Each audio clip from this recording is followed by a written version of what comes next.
Diogo. Bom, vamos falar então com o Diogo. Bem-vindo ao CC. Obrigado. Muito bem-vindo. Vamos aqui falar deste livro que tu acabaste de lançar, não é? Finta de uma Vida. Fala, então, é a tua história de vida, não é? É uma autobiografia. Sim, mas acaba por ser uma representação máxima daquilo que é um jogador de futebol de formação. Eu quis, de facto, fazer um testemunho ao futebol, mostrar aquilo que o futebol passa na realidade e não aquela telenovela que se vive hoje em dia. E, portanto, acabo por escrever aqui desde o momento que saio da minha casa aos 12 anos, 12, 13, de Vila Real para Lisboa para jogar no Sporting Clube Portugal. Como tantos jovens fazem na realidade. Claro, e mostrando a realidade do que é que se passa de facto numa academia, o que é ser atleta de formação de alta competição e depois, acima de tudo, aquela altura em que falha tudo e que nós temos que buscar os erros do passado e as aprendizagens do passado para colocarmos no nosso futuro, e foi isso que eu fiz. Portanto, deve ser muito difícil para um garoto, não é, de 13 anos sair de casa e ir viver sozinho, não vai viver sozinho, não é? Mas ir para Lisboa ou para outra cidade, não é? Longe da família. Como é que foi esta mudança? Acredito que tenha sido bastante, não digo traumático, mas marcante. Acaba por ser muito difícil, até porque mundos como o futebol, como a televisão, são mundos competitivos. E, portanto, uma pessoa que sai de Vila Real, de uma terra pequena, não é, ir para Lisboa jogar, acaba por ver muita coisa e por crescer muito rápido. E, portanto, eu acabo por perder a minha adolescência toda, porque tive muitas restrições, muitas viagens também para o estrangeiro em torneios, e acaba por ser muito difícil. Como é que funciona? Portanto, tu foste para lá, tinhas 13, dormias lá durante a semana, não é? Era... E aos fins de semana ias para cima, para Vila Real? Não podia, porque nós tínhamos jogos aos fins de semana. E então o que é que acontecia era que os meus pais ou vinham visitar-me, ou então não via os meus pais. E é por isso que muita gente não percebe, às vezes as pessoas olham para a televisão, eu falo isso com os meus colegas, muitos deles estão a apoiar o livro, ainda no outro dia estava a falar isso com o Daniel Pedense. Muita gente não percebe que está a olhar para a televisão e vê os craques e pensa que aquilo é tudo fácil, mas eles tiveram de abdicar de muita coisa, de sofrer muito, e vocês sabem disso, não é? São mundos competitivos, nós temos sempre que dar o nosso máximo e nem sempre conseguimos controlar tudo, e essa é a grande passagem do futebol. Não conseguimos controlar tudo, no entanto, não ficamos presos às frustrações passadas e aplicamos. Ainda bem que tocas nisso, porque estavas a dizer que basicamente não tiveste adolescência, não aproveitaste. Claro. Hoje, que afinal as coisas não correram como tu esperavas, tu arrependes-te disso? Ou consegues tirar o lado positivo? Este livro é mesmo o facto positivo que eu tiro das minhas frustrações passadas. Obviamente não ser jogador de futebol cria uma frustração. Era mau, era se não criasse, porque eu esforcei-me para isso. Eu fui para a Inglaterra, joguei em Inglaterra. Pois ainda jogaste em vários clubes. E quando vim de Inglaterra com 19 anos, acabo por sair de uma divisão profissional para uma divisão não profissional aqui, porque todos os plantéis profissionais estavam fechados. Então foi um estrondo para a minha cabeça.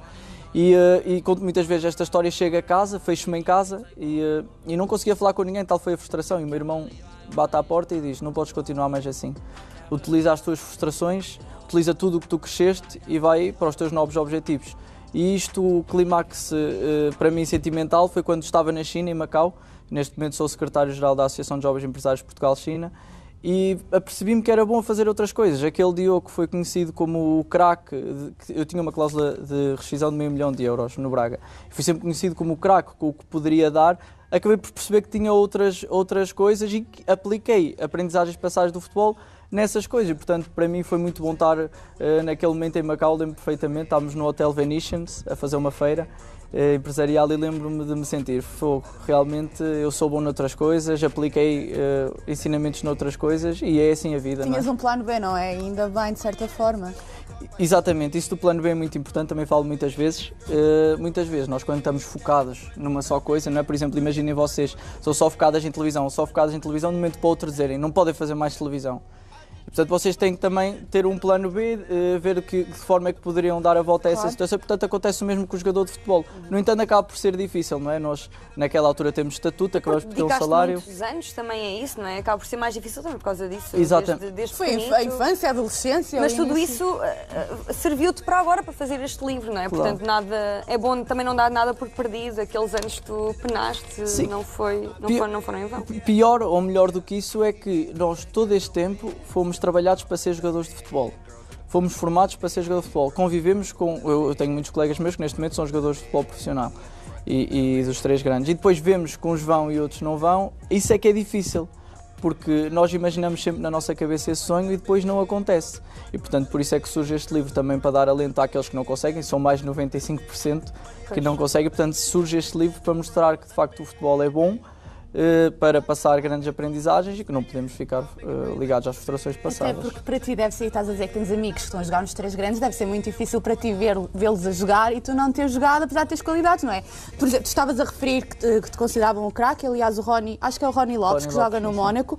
Ele, numa apresentação tua, disse mesmo, ele era um jogador fantástico, dos que joguei era um dos que tinha mais técnica, com bastante potencial para chegar lá acima. Não é como é que um miúdo com tanto potencial, com um craque daqueles que toda a gente espera que vai ser um grande jogador, depois não consegue e vê os outros amigos a conseguir. Pois, eu nesta altura já ultrapassei isso e fico muito contente com o sucesso dos meus colegas, até porque eles têm sido um grande suporte para este projeto e sempre foram muito meus amigos. Eu nunca ia ficar feliz por eles não serem e eu não tinha sido. No entanto, Estás bem resolvido, é claramente, e isso é que é importante na vida, é nós sermos felizes e bem resolvidos com aquilo que temos e graças a Deus que eu sou. No entanto, claramente que é difícil, não é? Nós vermos eles a chegarem a outros patamares e ficarmos para trás. Mas eu acho que tem que ser com naturalidade, não é? Porque acabamos por perceber a um momento da vida que tudo acontece por um acaso. E se calhar se eu depois desse jogador de futebol, se calhar não tinha este tipo de projetos, não estava tão feliz como estou. Sim, se calhar não eras tão livre como és, não é? Porque tu, livre no sentido em que não tens, sei lá, existem os jogadores livre é a palavra... É que os jogadores de futebol vem ali no... É a melhor palavra nem sequer que tu podem dar disseste. entrevistas assim quando querem, não é? Tipo, E não é só isso, quando eu cheguei à faculdade, à universidade, tu disseste a melhor palavra do mundo, livre. Quando eu cheguei à faculdade, senti-me livre. Foi a primeira vez que eu comecei a formar um núcleo de amigos. Exatamente. Foi a primeira vez que eu saí à noite. Foi a primeira vez logo que em Coimbra escolheste um ótimo sítio Claramente, para chegar à noite. Pronto, tu também sabes disso. Mas dares a brasa. Mas acaba por ser muito libertador para mim e acabo por ser muito mais feliz nesta minha fase do que quando aspirava a ser jogador de futebol. E isso para mim foi o...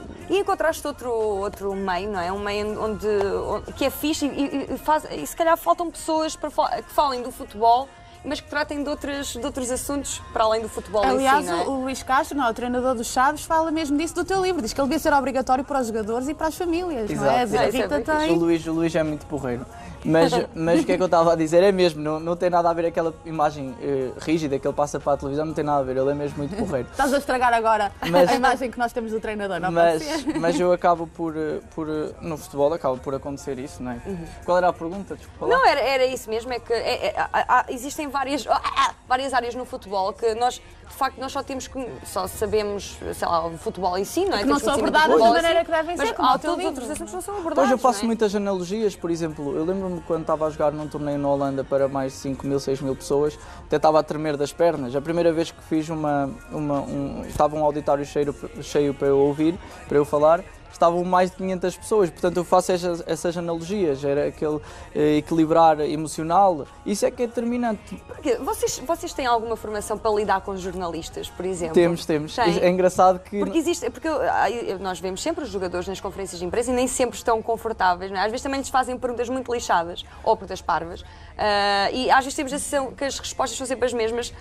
Que tipo de formação é que... É assim, nós muitas vezes, principalmente no Sporting, às vezes não havia treino para nos dar formação a nível do que é que tínhamos que dizer, de que forma falar. Obviamente que eu acho que isto acaba por ser muito treino. Aquilo que vocês fazem aquilo na televisão, aquilo que se calhar eu faço quando vou dar palestras, acaba por ser treino e muito à vontade. E por isso muitas vezes nós vemos os jogadores embasbacados e o que não saber o que dizer. Eu tive um colega meu, que é o Tobias Figueiredo, que joga no Sporting, está emprestado agora em Inglaterra. No primeiro torneio que ele faz, tinha 15 anos, quando lhe perguntaram alguma coisa sobre o torneio, ele ficou perplexo sem dizer nada. Porquê? Porque as pessoas não estão preparadas. Às vezes nem sequer pensaram na pergunta, na resposta, não é? Há coisas que uma pessoa pergunta e nem sequer pensaram. E estão tão focados em jogar que acredito que não...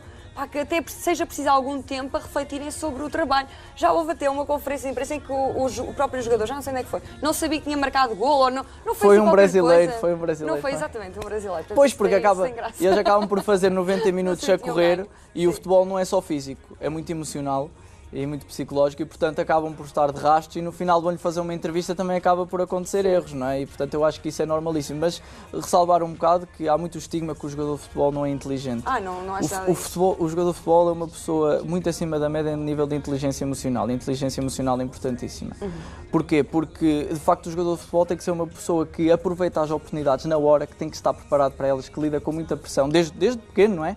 E, portanto, tem que ter um equilíbrio emocional constante. E trabalhar em equipa, não é? Exatamente. E desde pequenino que está em equipa e é obrigado a que os seus colegas sejam a sua família, não é? Sim, o facto de ser jogador não impede que tenha outros gostos e também, não é? E vamos vendo isso, muitos jogadores a ler que até se fazem notícias sobre isso, não é? Como é que é Exatamente. possível? Jogou comigo o Francisco Geraldo. Exatamente, estava a Jogou falar do comigo Francisco também. Geraldo, que é Ele notícia jogou por comigo. estar a ler livros. Olha, então, por falar em livros, já está à venda, não é? E vais apresentá-lo sexta-feira? Sim, sim. O livro está à venda em todas as FNACs e está à venda também no meu website pessoal, que é www.diogobarbosademel.com. Esta sexta-feira, dia 20, vai ser a apresentação aqui em Lisboa na FNAC do Vasco da Gama e vai ter a presença do Bruno Fernandes, do Daniel Pudense e do árbitro Duarte Gomes, que são pessoas que apoiaram o projeto, tal como muitos outros, como o Rony Lopes, como falaste, o Mr. Luís Castro, o Tarantini também.